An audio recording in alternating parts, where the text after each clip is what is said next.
Let's talk about some more seam finishes, specifically the French seam. Now, most of the time when you sew things, you put them right sides together, sew it, and then turn it inside out so that you can see the pretty side. With French seams, what you're actually going to do is you're going to start with sewing things wrong sides together. After you sew your French seam wrong sides together, first thing you want to do is press your seam allowances open. Now, I hate pressing things, but this is very necessary. You have to press this open and then fold your fabric right sides together and then press them one more time. And when you do this, when you press them like this with the fabric right sides together, you have to make sure that first line you sewed is right against the edge. It cannot be off to one side and it cannot have any little pleats like that in it. After you have that done, you're going to sew this exact same seam a second time with the fabric right sides together now, like so. And then you're just going to give it another quick press.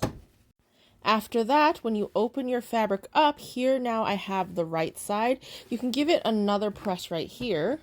And when I look from the front, I see no raw edges. When I look from the back, I also see no raw edges because that first line we sewed with the wrong sides together, all of our raw edges are now inside this little tube that we made.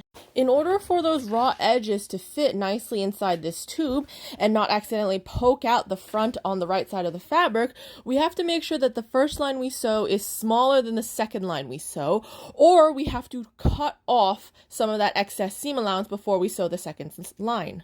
So we have to divide up our initial seam allowances in order to know how big of a seam allowance we have to sew each time.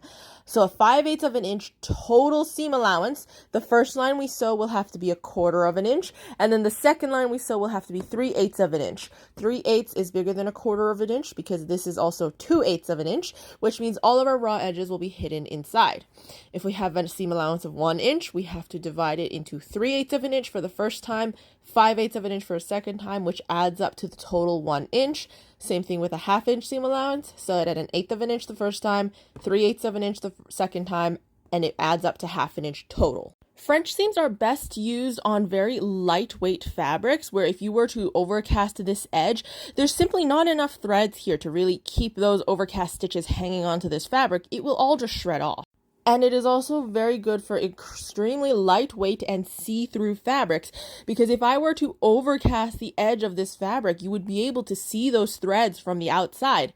Whereas if I were to do a French seam, you'd see just a section with slightly darker fabric because there's many layers of fabric, but you wouldn't see any extra threads. And there wouldn't be any added bulk in this area as well, which again is very noticeable on lightweight fabrics.